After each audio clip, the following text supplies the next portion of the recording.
ছয় ডকাইতক অকলেই মোকামিলা ব্যৱসায়ীৰ এটাক আটক ৫টা ডকাইতৰ পলায়ন মৰাণৰ ৰাণীঘাটত চাঞ্চল্যকৰ ঘটনা মঙলবাৰে সন্ধিয়া প্ৰায় ৬ বাজিছিল তেনে সময়ত মৰাণৰ ৰাণীপথাৰ বাসিন্দা তথা মনবৰী হোটেলৰ স্বত্বাধিকাৰী মধুকৰ মাৰুদিয়াৰ ঘৰত প্ৰৱেশ কৰিছিল ৬জনীয়া দুৰ্বৃত্তৰ এটা দলে এটা ডকাইত গাড়ীখনত থকাৰ বিপৰীতে ৬টা ডকাইতে প্ৰৱেশ কৰিছিল ব্যৱসায়ীজনৰ ঘৰৰ চৌহদত সেই সময়তেই কৰ্মস্থলীৰ পৰা ঘৰলৈ স্কুটিৰে আহিছিল মধুকৰ মাৰুদিয়া ব্যৱসায়ীজন স্কুটিৰে ঘৰৰ চৌহদত প্ৰৱেশ কৰা দেখি দৌৰি পলায়নৰ চেষ্টা কৰিছিল ডকাইতৰ দলটোৱে সেই সময়তেই গেটত মুখামুখি হোৱা ডকাইতৰ দলটোক কৰায়ত্ব কৰাৰ চেষ্টা চলাইছিল ব্যৱসায়ীজনে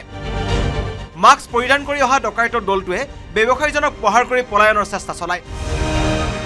অৱশ্যে ব্যৱসায়ীজনে এটা ডকাইতক খেদি খেদি কৰায়ত্ব কৰে যদিও পলায়ন কৰে আন ডকাইতকেইটা ৬টা বজাত মই দোকানৰ পৰা ঘৰত আহি সোমাইছিলোহি সোমোৱাৰ লগে লগে দেখা পালোঁ যে ৬জনমান ল'ৰা ঘৰৰ ভিতৰৰ পৰা দৌৰি বাহিৰত গৈ আছিলে মই সিহঁতক বাধা দিলোঁ ৰখাওঁতে মোক এটেক কৰিছে মাৰিছে ইয়াত এইটো চব বুকুত মাৰিছে তাৰপৰা ময়ো ৰিপাৰকাশ্যন দিলোঁ দুটামান দিয়াৰ লগে লগে এটাক ধৰা মানে এটাক যেন দুটাক ধৰিছিলোঁ কিন্তু নোৱাৰিলোঁ ৰখাবৰ কাৰণে এটাক ৰখাই দিলোঁ আৰু তাক মানে ধৰি ৰাখি দিলোঁ সিহঁতি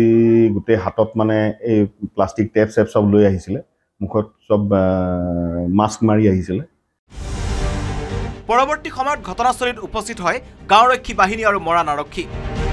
ব্যৱসায়ী মধুকৰ মাৰুদিয়াই কৰায়ত্ব কৰা ডকাইতটোক নিজৰ জিম্মাত লৈ অব্যাহত ৰাখিছে সোধা পোছা ইফালে ডকাইতৰ আক্ৰমণত কিছু পৰিমাণে আঘাত হৈছে মধুকৰ মাৰুদিয়া মই আহি গ'লোঁ কাৰণ ঘৰত মা দেউতা অকলে আছিলে সিহঁতৰ কি জানে প্লেনিং আৰু এই জাষ্ট অলপ আগত গম পালোঁ মানে মোৰ এই যে এটা মানে সিহঁতৰ এটা যিটো ল'ৰাৰ মানে পিকচাৰটো ভাইৰেল হৈছে যাক মই ধৰিব পাৰিলোঁ মোৰ দোকানৰ ল'ৰা কৈছে এই ফটোটো চাই যে সিহঁতি দোকানতো অলপ আগত আহি মানে আমাক চাই থৈ গৈছে ৬টা ল'ৰা একো নাখালে ঘৰত দোকানত মোৰ দোকানত সোমালে মোৰ দোকানত সোমাই চাইছে এতিয়া এই মানে সিহঁতৰ ফটো চাইহে কৈছে আনহাতে বুধবাৰে পুৱাই মৰাণৰ ৰাণীঘাটত উদ্ধাৰ হয় এটা হস্তনিৰ্মিত পিষ্টল মঙলবাৰে সন্ধিয়া মধুকৰ মাৰুদিয়াৰ ঘৰত ডকাইতি কৰিবলৈ পিষ্টলটো আনিছিল বুলি সন্দেহ কৰিছে আৰক্ষীয়ে